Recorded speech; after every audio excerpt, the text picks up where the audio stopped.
ಬಂಗಾಳದಲ್ಲಿ ಮೊದಲ ಬಾರಿಗೆ ಬಿಜೆಪಿ ಸರ್ಕಾರ, ದ್ರಾವಿಡ ನೆಲದಲ್ಲಿ ಚೆನ್ನೈ ಸೂಪರ್ ಕಿಂಗ್ ಆಟ. ದೇವರ ನಾಡಿನಲ್ಲಿ ದೊರೆಯಾದ ಕಾಂಗ್ರೆಸ್. ಇದುವೇ ಚದುರಂಗದ ಮೊದಲ ಸ್ಟೋರಿ, ದಿಗ್ವಿಜಯ.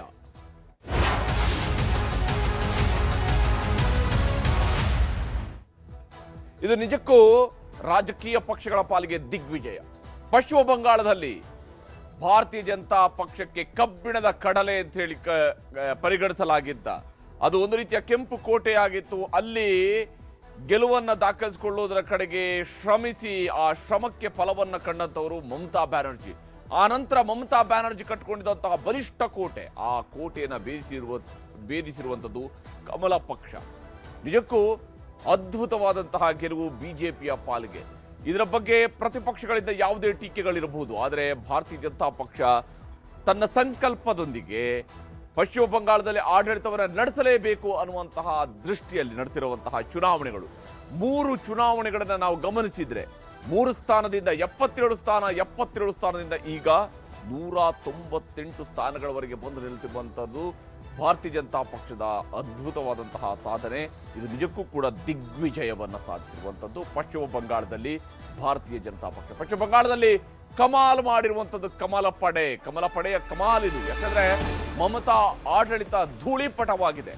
ಮಮತಾ ಬ್ಯಾನರ್ಜಿ, ಬಂಗಾಳದ ದೀದಿ ಅಂತೇಳಿ ಕರೆಸ್ಕೊಳ್ತಾ ಇದ್ದಂತಹ ಮಮತಾ ಬ್ಯಾನರ್ಜಿ, ಐರನ್ ಲೇಡಿಯಾಗಿ ಕೆಲಸ ಮಾಡಿದಂತಹ ಮಮತಾ ಬ್ಯಾನರ್ಜಿ, ಬಹಳ ಫೈರ್ ಬ್ರ್ಯಾಂಡ್ ಆಗಿ ಕೆಲಸ ಮಾಡ್ತಾ ಇದ್ದಂತಹ ಮಮತಾ ಬ್ಯಾನರ್ಜಿ ತನ್ನದೇ ಪಕ್ಷವನ್ನ ಕಟ್ಟಿ ಅದರ ಅಧಿನಾಯಕಿಯಾಗಿ ಮೆರೆದು ಅದರ ಮೂಲಕವಾಗಿ ಪಕ್ಷವನ್ನ ಅಧಿಕಾರಕ್ಕೆ ತರುವುದರಲ್ಲಿ ಯಶಸ್ವಿಯಾದಂತಹ ಮಮತಾ ಬ್ಯಾನರ್ಜಿ ಇವತ್ತು ಡಬಲ್ ಡಿಜಿಟ್ಗೆ ಇಳಿದಿದ್ದಾರೆ. 200ಕ್ಕಿಂತ ಹೆಚ್ಚು ಸೀಟ್ಗಳಲ್ಲಿ ಗೆದ್ದಂತಹ ದೀದಿ ಈಗ 89 ಸೀಟ್ಗಳಿಗೆ ಸೀಮಿತರಾಗಿದ್ದಾರೆ ಅಂತ ಹೇಳಿದ್ರೆ ಬಂಗಾಳದಲ್ಲಿ ಯಾವ ಸ್ವರೂಪದ ದಿಗ್ವಿಜಯವನ್ನ ಭಾರತೀಯ ಜನತಾ ಪಕ್ಷ ಸಾಧಿಸಿದೆ ಅನ್ನೋಂಥದ್ದು ಗೊತ್ತಾಗುತ್ತೆ. ಬಹಳ ದೊಡ್ಡದಾದಂತಹ ಗೆಲುವು, ಬಹಳ ಅದ್ಭುತವಾದಂತಹ ಗೆಲುವು. ಇಲ್ಲಿ ಹೌರಾ ಬ್ರಿಡ್ಜ್ ಮೇಲೆ ಇವತ್ತು ಬಹಳ ದೊಡ್ಡದಾದಂತಹ ಸಂಭ್ರಮಾಚರಣೆ ನಡೀತಾ ಇದೆ ಕೇಸರಿ ಪಡೆಯಿಂದ. ಕೇಸರಿ ಪಡೆ ಇವತ್ತು ಹೌರಾ ಬ್ರಿಡ್ಜ್ ಮೇಲಿನೇ ಸಂಭ್ರಮಾಚರಣೆಯಲ್ಲಿ ತೊಡಗಿದೆ. 198 ಸೀಟ್ಗಳು, 198 ಸೀಟ್ಗಳಲ್ಲಿ ಮುನ್ನಡೆಯನ್ನು ಸಾಧಿಸಿರುವಂಥದ್ದು ಭಾರತೀಯ ಜನತಾ ಪಕ್ಷ. ಸಂಘಟನಾತ್ಮಕವಾಗಿ ಅತ್ಯಂತ ಬಲಿಷ್ಠವಾಗಿ ಆ ರಾಜ್ಯದಲ್ಲಿ ಪೆನಿಟ್ರೇಟ್ ಆಗಿ, ಆ ರಾಜ್ಯದಲ್ಲಿ ವ್ಯಾಪಿಸಿಕೊಂಡು ಉತ್ತರ ಪಶ್ಚಿಮ ಬಂಗಾಳದಿಂದ ಶುರುವಾಗಿ ಅದು ದಕ್ಷಿಣ ಪಶ್ಚಿಮ ಬಂಗಾಳದವರೆಗೂ ಕೂಡ ಎಲ್ಲ ಭಾಗಗಳಲ್ಲೂ ಕೂಡ ವಿಸ್ತರಿಸಿ ಬಾಂಗ್ಲಾದೇಶದ ಬಾರ್ಡರ್ ಜೊತೆಗೂ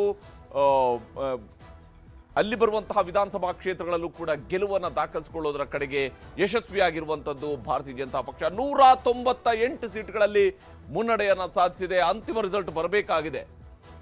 15 ವರ್ಷಗಳ ಕಾಲ ಆಳ್ವಿಕೆಯನ್ನು ನಡೆಸಿರುವಂತಹ ಮಮತಾ ಬ್ಯಾನರ್ಜಿ 89 ಸೀಟ್ಗಳಿಗೆ ಸೀಮಿತರಾಗಿದ್ದಾರೆ. 89 ಸೀಟ್ಗಳಿಗೆ ಸೀಮಿತರಾಗಿದ್ದಾರೆ. ಸಂಜೆ ತನಕ ಕಾಯಿರಿ, ಸೂರ್ಯಾಸ್ತ ಆಗೋದ್ರ ಒಳಗಡೆ ಒಳ್ಳೆ ರಿಸಲ್ಟ್ ಬರುತ್ತೆ. ಇದು ಇವತ್ತು ಮಧ್ಯಾಹ್ನದ ವೇಳೆಗೆ ಮಮತಾ ಬ್ಯಾನರ್ಜಿ ಕೊಟ್ಟಿರುವಂತಹ ಕರೆ, ತನ್ನ ಕಾರ್ಯಕರ್ತರಿಗೆ ಕೊಟ್ಟಿರುವಂತಹ ಕರೆ. ಅಷ್ಟು ವಿಶ್ವಾಸದಲ್ಲಿ ಅವರಿದ್ದಾರೆ. 89 ಸೀಟ್ಗಳು ಈಗ ಇರುವಂತದ್ದು. ಆದರೆ ಅಂತಿಮ ರಿಸಲ್ಟ್ನ ಕಡೆಗೆ ಈಗಾಗಲೇ ಪಶ್ಚಿಮ ಬಂಗಾಳ ಜಾರ್ತಾ ಇದೆ. 198 ಸೀಟ್ಗಳಲ್ಲಿ ಭಾರತೀಯ ಜನತಾ ಪಕ್ಷ ಮುನ್ನಡೆಯನ್ನು ಸಾಧಿಸಿದೆ. ಕಾಂಗ್ರೆಸ್ ಎಂದೋ ಕಳೆದುಕೊಂಡಿರುವ ಕೋಟೆಯಲ್ಲಿ 2 ಸೀಟ್ಗಳಿಗೆ ಸೀಮಿತ ಆಗ್ತಾ ಇದೆ. ಇತರರು 3 ಸ್ಥಾನಗಳು. CPI-M ಇವರು 34 ವರ್ಷಗಳ ಕಾಲ ಆಡಳಿತವನ್ನು ನಡೆಸಿದಂಥವರು ಕೇವಲ 1 ಸೀಟ್ಗೆ ಮಾತ್ರ ಸೀಮಿತರಾಗಿದ್ದಾರೆ. ಅಲ್ಲಿಗೆ ಪಶ್ಚಿಮ ಬಂಗಾಳದ ಕತೆ ಏನಾಗಿದೆ ಅನ್ನೋಂಥ ನಾವಿಲ್ಲಿ ಗಮನಿಸಬಹುದು. ಬಹಳ ಮುಖ್ಯವಾಗಿ ನಾವಿಲ್ಲಿ ಈ ಒಂದು ರಿಸಲ್ಟ್ ಅನ್ನು ನೋಡಬೇಕು. ಯಾವ ಸ್ವರೂಪದಲ್ಲಿ ಪಶ್ಚಿಮ ಬಂಗಾಳ ಇತ್ತು ಅನ್ನೋದರ ಬಗ್ಗೆ, ಪಶ್ಚಿಮ ಬಂಗಾಳದ ಬಗೆಗಿನ ಬಹಳ ಇಂಟ್ರೆಸ್ಟಿಂಗ್ ಆಗಿರ್ತಕ್ಕಂಥ ಅಂಶಗಳನ್ನ ನಾವಿಲ್ಲಿ ಗಮನಿಸಬೇಕು. 294 ಸೀಟ್ಗಳ ಪೈಕಿ 293 ಸೀಟ್ಗಳಿಗೆ ಇದುವರೆಗೆ ಇವತ್ತು ನಡೆದಿರುವಂತಹ ಮತ ಎಣಿಕೆಯಲ್ಲಿ 293 ಕ್ಷೇತ್ರಗಳ ಬಗೆಗಿನ ರಿಸಲ್ಟ್ ಇದೆ. 1 ಕ್ಷೇತ್ರಕ್ಕೆ ಮರು ಮತದಾನ ನಡಿಬೇಕಾಗಿದೆ. ಅಲ್ಲಿ ಇನ್ನೂ ಮತದಾನ ನಡಿಬೇಕು. ಆ ನಂತರ ಚುನಾವಣೆ ನಡೆದು ನಂತರ ರಿಸಲ್ಟ್ ಬರುತ್ತೆ. 293 ಸೀಟುಗಳ ಪೈಕಿ 198 ಸೀಟ್ಗಳಲ್ಲಿ ಭಾರತೀಯ ಜನತಾ ಪಕ್ಷ, TMC ಕೇವಲ 89 ಸೀಟ್ಗಳೇ. ನೋಡಿ, ಯಾವುದೇ ಭಾಗಗಳಿಗೆ ಹೋಗಿ ಉತ್ತರ ಭಾಗ ಸಂಪೂರ್ಣವಾಗಿ ಕೇಸರಿಮಯ ಆಗಿದೆ. ದಕ್ಷಿಣದ ಭಾಗಕ್ಕೆ ಬಂದರೆ ಇದೊಂದು ಭಾಗವನ್ನು ಹೊರತುಪಡಿಸಿದರೆ ಉಳಿದೆಲ್ಲ ಕಡೆಗಳಲ್ಲೂ ಕೂಡ ಭಾರತೀಯ ಜನತಾ ಪಕ್ಷ ತನ್ನದೇ ಆದಂತಹ ಪ್ರಾಬಲ್ಯವನ್ನು ಸಾಧಿಸಿರುವಂಥದ್ದು. ಮಧ್ಯದಲ್ಲಿ TMC ಕೂಡ ಇದೆ. ಆದರೆ ಈ ಬಾರಿಯ ಚುನಾವಣೆ ನಿಜಕ್ಕೂ ಕೂಡ ಯಾವ ಸ್ವರೂಪದಲ್ಲಿ ಸ್ಥಿತ್ಯಂತರವನ್ನ ಮಾಡಿದೆ 2026ರ ವಿಧಾನಸಭಾ ಚುನಾವಣೆ. 198 ಪ್ಲಸ್ ಆಗಿರೋದು 121 ಸೀಟ್ಗಳು, ಕಳ್ಕೊಂಡಿರುವಂಥದ್ದು TMC 125 ಸೀಟ್ಗಳನ್ನ ಕಳ್ಕೊಂಡಿರುವಂಥದ್ದನ್ನ ನಾವಿಲ್ಲಿ ಗಮನಿಸಬಹುದು. ಇಲ್ಲಿ ವಿಶೇಷವಾಗಿ ಒಂದೆರಡು ಅಂಶಗಳನ್ನು ನಾವು ಗಮನಿಸಬೇಕು. TMCಯ ಸ್ಟ್ರಾಂಗ್ ಹೋಲ್ಡ್ ಇರತಕ್ಕಂತಹ ಪ್ರದೇಶಗಳ ವಿಚಾರಕ್ಕೆ ಬಂದಾಗ, TMCಯ ಸ್ಟ್ರಾಂಗ್ ಹೋಲ್ಡ್ ಇದ್ದಂತಹ ಪ್ರದೇಶಗಳಲ್ಲಿ 198 ಸೀಟ್ಗಳು TMC ಏನೋ ಬಲಿಷ್ಠವಾಗಿದ್ದಂತಹ ಸೀಟ್ಗಳಿಗೆ ಬಂದಾಗ 160 ಸೀಟ್ಗಳಿದ್ವು.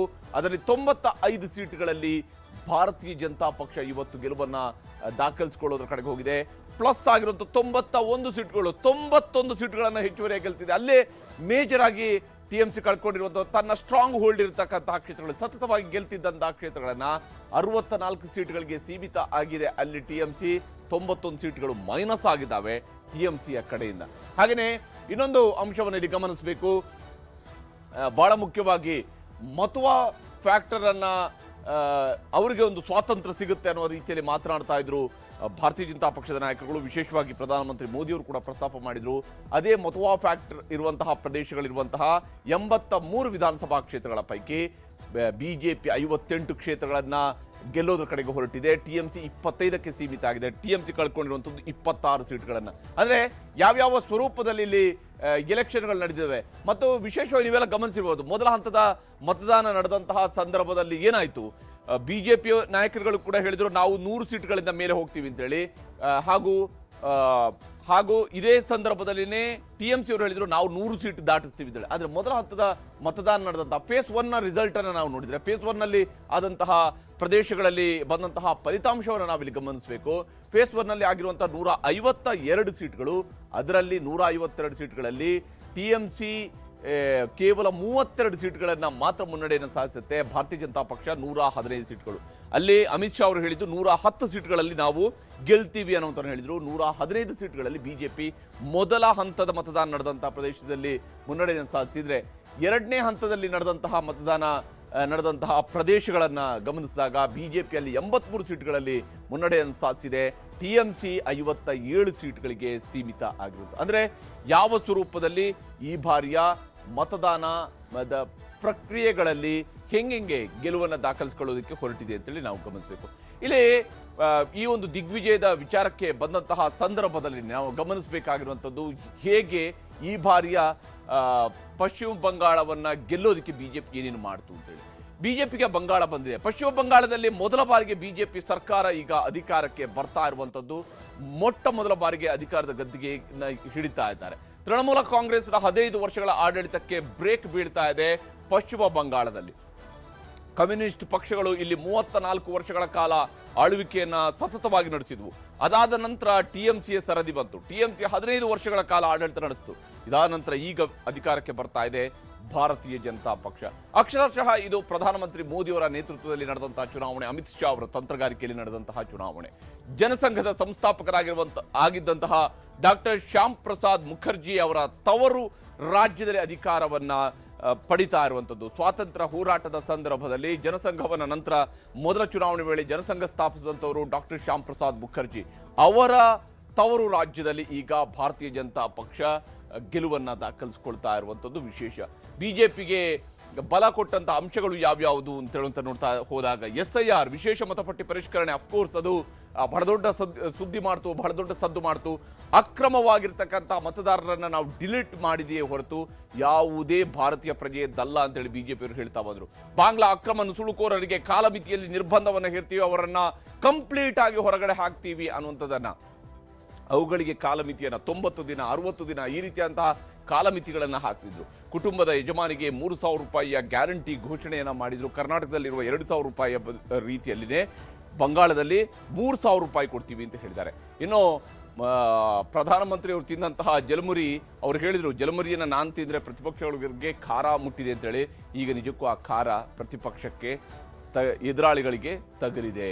ಮೋದಿ ಶಾ ಸ್ಟಾರ್ ಕ್ಯಾಂಪೇನ್ ಕೂಡ ಇಲ್ಲಿ ಮಹತ್ವದ ಒಂದು ಪ್ರಭಾವವನ್ನು ಬೀರ್ತು ಪಶ್ಚಿಮ ಬಂಗಾಳದ ಮಟ್ಟಿಗೆ. ಯಾಕಂದ್ರೆ ಪ್ರಧಾನಮಂತ್ರಿ ಮೋದಿ ಹಾಗೆಯೇ ಅಮಿತ್ ಶಾ ಇಬ್ಬರು ಕೂಡ ಈ ಒಂದು ಚುನಾವಣೆಯನ್ನು ಗೆಲ್ಲೇಬೇಕು, ಪಶ್ಚಿಮ ಬಂಗಾಳದಲ್ಲಿ ಅಧಿಕಾರಕ್ಕೆ ಬರಲೇಬೇಕು ಅನ್ನೋಂತಹ ನಿಟ್ಟಿನಲ್ಲಿ ಪ್ರಯತ್ನವನ್ನು ಮಾಡಿದ್ರು.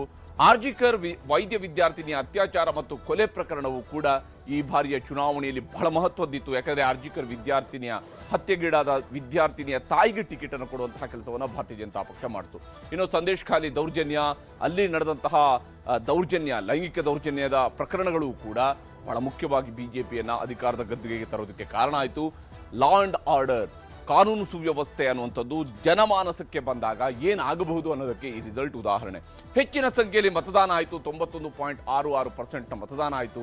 ಅದು ಕೂಡ ಸಹಜವಾಗಿಯೇ ಗೆಲುವಿನ ಕಡೆಗೆ ತೆಗೆದುಕೊಂಡು ಬಂದಿದ್ದು. ಕೇಂದ್ರದ ಮಾಜಿ ಸಚಿವ, ಕಾಂಗ್ರೆಸ್ನ ಹಿರಿಯ ನಾಯಕ ಶಿಶಿರ್ ಅಧಿಕಾರಿ ಅವರ ಮಗ ಸುವೇಂದು ಅಧಿಕಾರಿ ವಹಿಸಿಕೊಂಡಂತಹ ನೇತೃತ್ವ, ಕೊಟ್ಟಂತಹ ನೇತೃತ್ವ, ಇದು ಸುವೇಂದು ಸಾಮ್ರಾಜ್ಯವು ಕೂಡ ಇಲ್ಲಿ ಗಮನಾರ್ಹ. ಕಾಂಗ್ರೆಸ್ನಿಂದ ರಾಜಕೀಯಕ್ಕೆ ಪ್ರವೇಶ ಪಡಿತಾರೆ.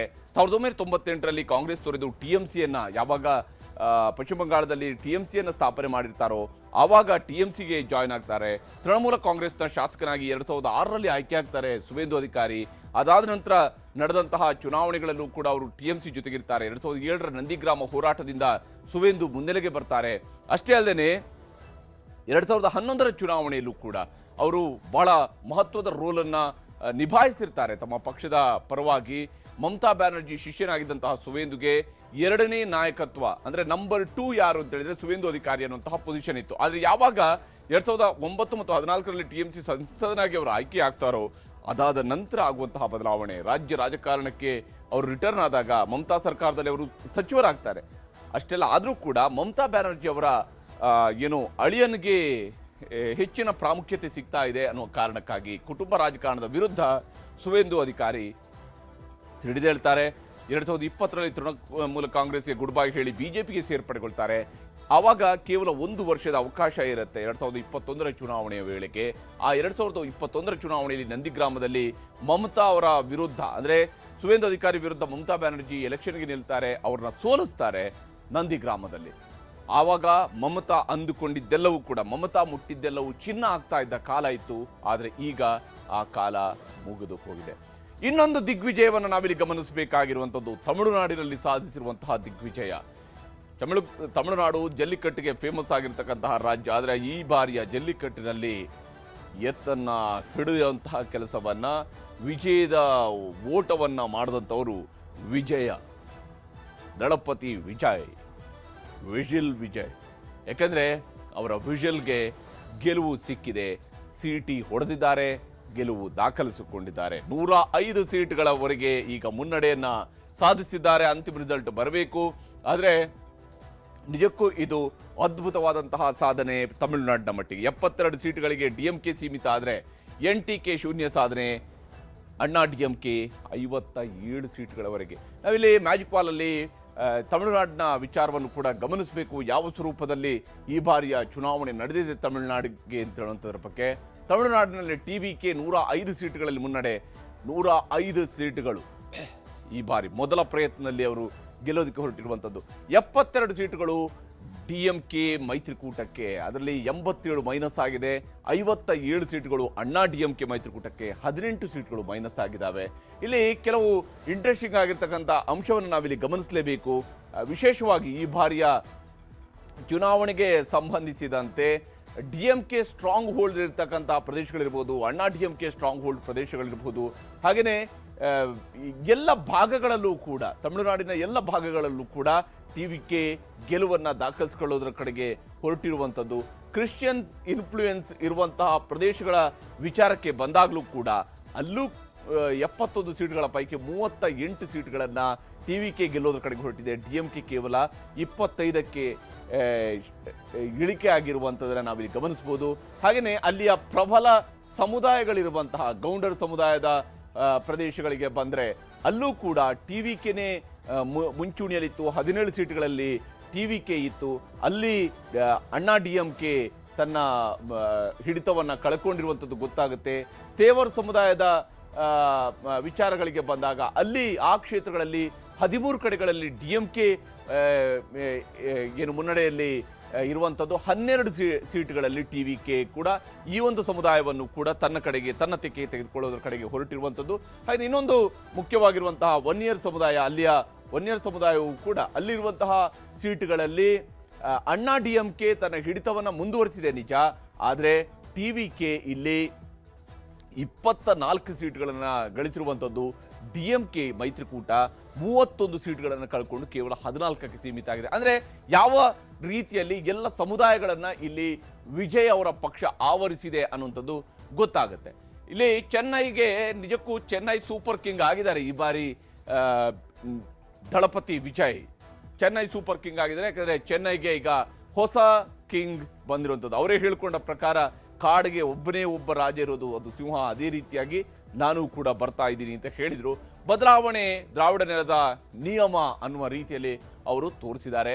ದ್ರಾವಿಡ ಪಕ್ಷಗಳಿಗೆ ಕೊಟ್ಟು ಹೊಸಬರಿಗೆ ಮಣೆ ಹಾಕುವಂತಹ ಕೆಲಸವನ್ನ ತಮಿಳಿನ ಮತದಾರರು ಮಾಡಿದ್ದಾರೆ. ಆಂಧ್ರದಲ್ಲಿ NTR, ತಮಿಳುನಾಡಿನಲ್ಲಿ ಈಗ ವಿಜಯ್ ಅಂಥದ್ದೇ ಒಂದು ಕಮಾಲ್ ಮಾಡಿರುವಂಥದ್ದು. ವಿಜಲ್ ಹೀರೋ, ವಿಜಲ್ ವಿಜಯ್ ಆಗಿದ್ದಾರೆ. ಇವತ್ತು ಅವರ ಸಿಂಬಲ್ ವಿಜಲ್ ಇತ್ತು, ಆ ರೀತಿಯ ವಿಜಲ್ ಅನ್ನು ಹೊಡೆದಿದ್ದಾರೆ. ಚೆನ್ನೈ ಸೂಪರ್ ಕಿಂಗ್ ಆಗಿದ್ದಾರೆ ಆಕ್ಟರ್ ವಿಜಯ್. ಯಾಕಂದ್ರೆ ತಮಿಳಿನ ಜನ ಸಿನಿಮಾದ ಜೊತೆಗೆ ತಮ್ಮನ್ನು ಹೆಚ್ಚು ಕನೆಕ್ಟ್ ಮಾಡ್ತಾರೆ. ಅದೇ ಸ್ವರೂಪದಲ್ಲಿ ಗೆಲುವನ್ನು ದಾಖಲಿಸಿಕೊಂಡಿದ್ದಾರೆ. ಬದಲಾವಣೆಗೆ ಏನು ದ್ರಾವಿಡ ನೆಲದಲ್ಲಿ ಬದಲಾವಣೆಗಳು ವೆರಿ ಕಾಮನ್ ಆಗುತ್ತೆ. ಸಿನಿಮಾದ ಜೊತೆಗಿನ ಅವರ ನಂಟು ಕೂಡ ಬಹಳ ಕಾಮನ್ ಆಗಿರುವಂಥದ್ದು. ಅದು ಈ ಬಾರಿ ಕೆಲಸ ಮಾಡಿದೆ. ನೋಡಿ, ಅಲ್ಲಿ ಯಾರ್ಯಾರೆಲ್ಲ ರಾಜಕೀಯದ ಪ್ರಯತ್ನವನ್ನು ಮಾಡಿದ್ರು, ಆದರೆ ಸೀರಿಯಸ್ ಆಗಿ ಪ್ರಯತ್ನ ಮಾಡಿದ್ರು ವಿಜಯ್ ಮಾತ್ರ. ರಜನಿಕಾಂತ್ ಸೂಪರ್ ಸ್ಟಾರ್, ರಾಜಕೀಯ ಪಕ್ಷ ಕಟ್ಟೋದ್ರ ಸುಳಿವು ಕೊಟ್ಟರು. ಅವರು ಹೇಗೆ ರಾಜಕೀಯ ಪಕ್ಷ ಕಟ್ಟಿದ್ರು ಅಂತ ಹೇಳಿದ್ರೆ, ಅವರು ರಾಜಕೀಯ ಪಕ್ಷ ಕಟ್ಟಿದ್ರು, ರಾಜಕೀಯಕ್ಕೆ ಬರೋಕೆ ಮೊದಲೇ ರಾಜಕೀಯದಿಂದ ನಿವೃತ್ತರಾದರು. ರಾಜಕೀಯ ಪಕ್ಷವನ್ನು ಕಟ್ಟಿದ್ರೋ ಕಟ್ಟಿಲ್ವೋ ಅನ್ನುವಂಥದ್ದೇ ಪ್ರಶ್ನೆ ಆಗಿತ್ತು. ಒಂದೇ ವರ್ಷಕ್ಕೆ ರಾಜಕೀಯ ಎಂಟ್ರಿಯಿಂದಲೇ ಅವರು ಎಕ್ಸಿಟ್ ಆದರು. ಅದು ರಜನಿ ಸ್ಪೆಷಲ್, ಯಾಕಂದ್ರೆ ರಜನಿ ಇರುವಂತಹ ಸ್ಪೆಷಲ್ ಅದು. ಆದರೆ MNM ಪಕ್ಷವನ್ನು ಕಟ್ಟುವಂತಹ ಕೆಲಸವನ್ನ ಕಮಲ್ ಹಾಸನ್ ಅವರು, ಹಿರಿಯ ನಟ, ಇಡೀ ತಮಿಳುನಾಡಿನಲ್ಲಿ ಪರಿಚಿತರಾಗಿರುವಂತಹ ನಟ, ಅವರು ಮಾಡಿದಂತಹ ಪಕ್ಷ ಕಟ್ಟರು ಕೂಡ ಅವ್ರಿಗೂ ಆ ಸೀರಿಯಸ್ನೆಸ್, ಅವರ ಓಡಾಟದ ಸೀರಿಯಸ್ನೆಸ್ ಇರಲಿಲ್ಲ. ಹಾಗಾಗಿ ಅವ್ರು ಅಂತಿಮವಾಗಿ ಆಗಿದ್ದೇನು, DMK ಜೊತೆ ಮೈತ್ರಿ ಮಾಡಿಕೊಂಡ್ರು, ಒಂದು ಸ್ಟಾರ್ ಕ್ಯಾಂಪೇನರ್ ಆದರು, ರಾಜ್ಯಸಭಾದ ಮೆಂಬರ್ ಆದರೆ ಹೊರತು ಬೇರೇನಾಗಿಲ್ಲ. DMDK ಒಂದು ಕಾಲದಲ್ಲಿ ದೊಡ್ಡ ಮಟ್ಟದ ಕಂಪನವನ್ನ ಮಾಡುವಂತಹ ಕೆಲಸವನ್ನು ವಿಜಯಕಾಂತ್ ಅವರು ಮಾಡಿದ್ರು ಒಂದು ಪಕ್ಷವಾಗಿ. ಆದರೆ ಅವ್ರಿಗೂ ಕೂಡ ಅಷ್ಟೇನೆ ಸಂಪೂರ್ಣವಾದಂತಹ ತಮಿಳುನಾಡಿನಲ್ಲಿ ಒಂದು ಹಿಡಿತ ಸಿಗಲಿಲ್ಲ. 2006ರ ಚುನಾವಣೆಯಲ್ಲಿ 8% ಮತಗಳಿಕೆಯನ್ನು ಮಾಡಿರುವಂಥದ್ದೇ ಅವರ ದೊಡ್ಡ ಸಾಧನೆಯಾಗಿತ್ತು. ವಿರೋಧ ಪಕ್ಷದ ನಾಯಕರಾದರು, ಅಣ್ಣಾ DMK ಜೊತೆ ಮೈತ್ರಿ ಮಾಡಿಕೊಂಡಿದ್ರು, ಹಾಗೆಯೇ ಪ್ರತಿಪಕ್ಷದ ನಾಯಕರಾಗಿ ಕೆಲಸ ಮಾಡುವಂಥದ್ದು ಮಾಡಿದರು. ಇವುಗಳ ಹೊರತಾಗಿ ಅವರಿಂದು ಕೂಡ ದೊಡ್ಡ ಸಾಧನೆಯನ್ನು ಮಾಡೋಕ್ಕಾಗಲಿಲ್ಲ. 1983ರಲ್ಲಿ ನೋಡಿ, ಗೆದ್ದ ಹೀರೋಗಳನ್ನು ಗಮನಿಸಬೇಕು. 1983ರಲ್ಲಿ NTR ರಾಮರಾವ್ ಅವರು ರಾಜಕೀಯಕ್ಕೆ ಎಂಟ್ರಿ ಕೊಡುವಂತಹ ಸ್ವರೂಪನೇ ಆಗಿತ್ತು. ಆಂಧ್ರದಲ್ಲಿ NTR ಕಮಾಲ್ ಮಾಡ್ತಾರೆ. ಮೊದಲ ಚುನಾವಣೆಯಲ್ಲಿ ಯಶಸ್ಸನ್ನು ಸಾಧಿಸ್ತಾರೆ. ಬರೋಬ್ಬರಿ 200ಕ್ಕೂ ಹೆಚ್ಚು ಸೀಟ್ಗಳು, 201 ಸೀಟ್ಗಳಲ್ಲಿ ಗೆಲ್ತಾರೆ. 294 ಸೀಟ್ಗಳ ಪೈಕಿ 201 ಸೀಟ್ಗಳನ್ನು ಅವಿಭಜಿತ ಆಂಧ್ರ ಪ್ರದೇಶವನ್ನು ಆಳ್ತಾರೆ ಅವರು. ಕಾಂಗ್ರೆಸ್ನ 30 ವರ್ಷಗಳ ಆಡಳಿತಕ್ಕೆ ಬ್ರೇಕ್ ಕೊಡುವಂತಹ ಕೆಲಸವನ್ನ ರಾಮರಾವ್ ಅವರು ಮಾಡ್ತಾರೆ. ಅದು ಅವರಿಂದ ಸಾಧ್ಯ ಆಗಿದ್ದು. ಇನ್ನು 1977ರಲ್ಲಿ ತಮಿಳುನಾಡಿನಲ್ಲಿ MGR ಸಾಮ್ರಾಜ್ಯವನ್ನ ಕಟ್ಟುವಂತಹ ಸ್ವರೂಪವೂ ಕೂಡ ಬಹುತೇಕ ಇದೇ ರೀತಿಯಲ್ಲಿ ಗೋಚರಿಸುತ್ತೆ. ಅವರು ಕೂಡ 114 ಸ್ಥಾನಗಳಲ್ಲಿ ಗೆದ್ದು ಅಧಿಕಾರಕ್ಕೆ ಬರ್ತಾರೆ. ಆದರೆ MGR ಅದಕ್ಕಿಂತ ಪೂರ್ವದಲ್ಲೂ ಕೂಡ ಅವರು DMKಯ ಭಾಗವಾಗಿರ್ತಾರೆ. ನಂತರ DMKಯಿಂದ ಸ್ಪ್ಲಿಟ್ ಆಗಿ ಅಣ್ಣಾ DMKನ ಕಟ್ತಾರೆ ಅವರು. ಆ ಮೂಲಕವಾಗಿ ಗೆಲ್ತಾರೆ. ಈಗ ಕೇರಳದ ವಿಚಾರಕ್ಕೆ ಬಂದರೆ, ಕೇರಳದಲ್ಲೂ ಕೂಡ ಒಂದು ರೀತಿಯ ದಿಗ್ವಿಜಯವನ್ನೇ ಸಾಧಿಸಿರುವಂಥದ್ದು ಇವತ್ತು UDF 3 ಅಂಕಿಗೆ ಬಂದು ನಿಂತಿದೆ. 140 ಸೀಟುಗಳ ಪೈಕಿ 2/3 ಬಹುಮತವನ್ನ ದಾಖಲಿಸುವುದರ ಕಡೆಗೆ UDF ಹೋಗಿರುವಂಥದ್ದು. 10 ವರ್ಷಗಳ ಆಳ್ವಿಕೆಯನ್ನು ನಡೆಸಿದಂತಹ LDF 35ಕ್ಕೆ ಸೀಮಿತ ಆಗಿದೆ. 3 ಸೀಟ್ಗಳಲ್ಲಿ. ಭಾರತೀಯ ಜನತಾ ಪಕ್ಷದ ಮಟ್ಟಿಗೆ ಇದು ಐತಿಹಾಸಿಕ ದಾಖಲೆ. ಅವರಿಗೆ ಕೇರಳದಲ್ಲಿ 1 ಸೀಟ್ ಗೆದ್ದಿದ್ದು, ಅತಿ ಹೆಚ್ಚು ಸೀಟ್ ಇದ್ದರೆ 1 ಸೀಟು ಮಾತ್ರ ಆಗಿತ್ತು ಅಸೆಂಬ್ಲಿಯಲ್ಲಿ. ಈಗ ಅವರು 3 ಸೀಟ್ಗೆ ತಲುಪಿರುವಂಥದ್ದು ಐತಿಹಾಸಿಕ ಸಾಧನೆ ಭಾರತೀಯ ಜನತಾ ಪಕ್ಷದ ಪಾಲಿಗೆ. ಇತರರು ಅಲ್ಲಿ 2 ಸೀಟ್ಗಳಲ್ಲಿ ಗೆಲುವನ್ನು ದಾಖಲಿಸಿಕೊಂಡಿದ್ದಾರೆ. ಕೇರಳದಲ್ಲಿ ಕೈ ಕಮಾಲ್ ಮಾಡಿದೆ. ದೇವರನಾಡಿನಲ್ಲಿ ಕಾಂಗ್ರೆಸ್ಗೆ ಅಧಿಕಾರದ ಚುಕ್ಕಾಣಿ ಮತ್ತೊಮ್ಮೆ ಸಿಗ್ತಾ ಇದೆ. ಎಲ್ಲ ನಾಯಕರುಗಳು ಜೊತೆಯಾಗಿ ಕೈ ಎತ್ತಿದ್ದಾರೆ. ಶಶಿ ತರೂರ್, ಹಾಗೆಯೇ ಚೆನ್ನಿತ್ತಲ, ಸತೀಶನ್, KC ವೇಣುಗೋಪಾಲ್ ಎಲ್ಲರೂ ಕೂಡ ಜೊತೆಯಲ್ಲೇ ಇದ್ದಾರೆ. 10 ವರ್ಷಗಳ ನಂತರ ಕಾಂಗ್ರೆಸ್ಗೆ ಅಧಿಕಾರ ದಕ್ಕಿದೆ. ಕೇರಳದ ಅಧಿಕಾರ ಕಾಂಗ್ರೆಸ್ನ ಪಾಲಿಗೆ ಬಂದಿದೆ. ಕಾಂಗ್ರೆಸ್ ನೇತೃತ್ವದ UDF ಆಡಳಿತ ಶುರುವಾಗ್ತಾ ಇದೆ ಕೇರಳದಲ್ಲಿ. ಕರ್ನಾಟಕ, ತೆಲಂಗಾಣದ ಬಳಿಕ ಇದೀಗ ಕೇರಳದಲ್ಲೂ ಕೂಡ ಕಾಂಗ್ರೆಸ್ಗೆ ಅಧಿಕಾರ ಸಿಗ್ತಾ ಇದೆ. ಹಾಗಾಗಿ ದಕ್ಷಿಣ ಭಾರತದಲ್ಲಿ 3 ರಾಜ್ಯಗಳಲ್ಲಿ ಆಳ್ವಿಕೆಯನ್ನು ನಡೆಸುವಂತಹ ಅವಕಾಶ ಈ ಬಾರಿ ಸಿಕ್ಕಿರುವಂತದ್ದು. ಇಲ್ಲಿ ಸನ್ನಿ ಜೋಸೆಫ್ ಅವರಿದ್ದಾರೆ, ಕಾಂಗ್ರೆಸ್ನ ರಾಜ್ಯಾಧ್ಯಕ್ಷರು. ವಿ.ಡಿ. ಸತೀಶನ್ ಅವರಿದ್ದಾರೆ, ಪ್ರತಿಪಕ್ಷ ನಾಯಕರು. ರಮೇಶ್ ಚೆನ್ನಿತಾಲ ಅವರ ಹೆಸರು ಕೂಡ ಮುಂಚೂಣಿಯಲ್ಲಿದೆ. ಕೆ.ಸಿ. ವೇಣುಗೋಪಾಲ್ ಅವರ ಹೆಸರು ಕೂಡ ಮುಂಚೂಣಿಯಲ್ಲಿ ಗೋಚರಿಸ್ತಾ ಇದೆ. ಕೇರಳಕ್ಕೆ ಯಾರು ಮುಖ್ಯಮಂತ್ರಿ ಆಗ್ತಾರೆ, ಇವರ ಜೊತೆಗೆ ಚರ್ಚೆಗೆ ಬೇಕಾಗಿ ಇಲ್ಲಿ ಶಶಿ ತರೂರ್ ಅವರ ಹೆಸರನ್ನು ತೆಗೆದುಕೊಳ್ಬಹುದೇ ಹೊರತು, ಆದರೆ ಸೀರಿಯಸ್ ಕಂಟೆಂಡರ್ಗಳಾಗಿ ಇರುವಂತವರು ಈ 4 ಜನ. ಇದರಲ್ಲಿ ಶಾಸಕರಿಗೆ ಅವಕಾಶ ಸಿಗುತ್ತೆ ಅಂತ ಹೇಳಿದ್ರೆ ಅದರಲ್ಲಿ ಈ 3 ಮಾತ್ರ ಉಳ್ಕೊಳ್ತಾರೆ. ಸಂಸದರಿಗೂ ಅವಕಾಶ ಆಗಬಹುದು ಅಂತ ಹೇಳಿದ್ರೆ ಕೆ.ಸಿ. ವೇಣುಗೋಪಾಲ್ ಆಗಬಹುದು. ಆದರೆ ಕೆ.ಸಿ. ವೇಣುಗೋಪಾಲ್ ಅವರ ಬೆಂಬಲಿಗರಲ್ಲಿ ಸುಮಾರು 40 ಮಂದಿ ಟಿಕೆಟ್ ಅನ್ನ ಪಡ್ಕೊಂಡಿದ್ದಾರೆ. ಹೀಗಾಗಿ ಹೆಚ್ಚಿನ ಶಾಸಕರ ಬಲ ಅವರ ಕಡೆಗೆ ಟರ್ನ್ ಆದ್ರೆ ಅಚ್ಚರಿ ಪಡುವಂಥದ್ದು ಏನೂ ಇಲ್ಲ. ಆದರೆ ಕೇರಳದಲ್ಲಿ ಒಮ್ಮತದ ತೀರ್ಮಾನಕ್ಕೆ ಹೇಗೆ ಕಾಂಗ್ರೆಸ್ ಬರುತ್ತೆ ಅನ್ನೋದನ್ನ ನೋಡಬೇಕು. ಇನ್ನು ಅಸ್ಸಾಂ ರಾಜ್ಯ, ಅಸ್ಸಾಂ ಈಶಾನ್ಯದ ಹಿಬ್ಬಾಗಿರುವ ಅಸ್ಸಾಂನಲ್ಲಿ ಬಿಜೆಪಿ ನಿಜಕ್ಕೂ ದಿಗ್ವಿಜಯವನ್ನ ಸಾಧಿಸಿರುವಂಥದ್ದು. 126 ಸೀಟುಗಳಿರ್ತಕ್ಕಂತಹ ರಾಜ್ಯದಲ್ಲಿ 101 ಸೀಟುಗಳನ್ನ ಬಿಜೆಪಿ ಗೆದ್ದಿದೆ. ಕಾಂಗ್ರೆಸ್ ಕೇವಲ 21ಕ್ಕೆ ಸೀಮಿತ ಆಗಿದೆ. ಕಾಂಗ್ರೆಸ್ 3 ಬಾರಿ ಆಳ್ವಿಕೆಯನ್ನು ನಡೆಸಿರ್ತಕ್ಕಂತಹ ರಾಜ್ಯ ಇದು ಅಸ್ಸಾಂ. ಆದ್ರೆ ಈಗ ಅವರು 21 ಸೀಟ್ಗೆ ಸೀಮಿತ ಆಗಿದ್ದಾರೆ. AIUDF 2 ಸ್ಥಾನಗಳು, ಇತರರು 2 ಸ್ಥಾನಗಳಲ್ಲಿ ಸೀಮಿತರಾಗಿದ್ದಾರೆ. ಅಸ್ಸಾಂನಲ್ಲೂ ಕೂಡ ಬಿಜೆಪಿ ದಿಗ್ವಿಜಯವನ್ನ ಸಾಧಿಸಿದೆ. ಅಸ್ಸಾಂನಲ್ಲಿ ಬಿಜೆಪಿ ಸತತ 3ನೇ ಬಾರಿಗೆ ಅಧಿಕಾರಕ್ಕೆ ಬರ್ತಾ ಇದೆ. ಮೊದಲ ಬಾರಿಯ ಅಧಿಕಾರದಲ್ಲಿ ಸರ್ಬಾನಂದ್ ಸೋನಾವಾಲ್ ಅವರಿಗೆ ಮುಖ್ಯಮಂತ್ರಿ ಆಗುವ ಅವಕಾಶ ಕೊಡ್ತು. ಅದಾದ ಮೇಲೆ 2ನೇ ಅವಧಿಯಲ್ಲಿ ಹಿಮಂತ್ ಬಿಸ್ವಾ ಶರ್ಮಾ ಅವರಿಗೆ ಅವಕಾಶವನ್ನ ನೀಡಲಾಯಿತು. ಹಿಮಂತ್ ಬಿಸ್ವಾ ಶರ್ಮಾ ಅವರು ಈಗ ಮತ್ತೊಂದು ಬಾರಿ ಅಧಿಕಾರವನ್ನ ಹಿಡಿಯುವ ಸಾಧ್ಯತೆ ಇದೆ. ಕಾಂಗ್ರೆಸ್ನ ಟೀಕೆ ಮತ್ತು ವಿರೋಧಗಳಿಗೆ ಸೆಡ್ ಹೊಡೆದಿರುವಂತಹ ಬಿಸ್ವಾಸ್ ಶರ್ಮಾ ಮತ್ತೊಮ್ಮೆ ಅಧಿಕಾರವನ್ನ ಪಡ್ಕೊಂಡಿದ್ದಾರೆ. ಮೋದಿ ಶಾ ಅವರ ಸ್ಟಾರ್ ಕ್ಯಾಂಪೇನರ್ಗಳಾಗಿ ಅವರು ತುಂಬಿದಂತಹ ಬಲವೂ ಕೂಡ ಅಸ್ಸಾಂನ ಬಹಳ ಮುಖ್ಯವಾದಂತಹ ಗೆಲುವಿಗೆ ಕಾರಣ ಆಗಿದೆ.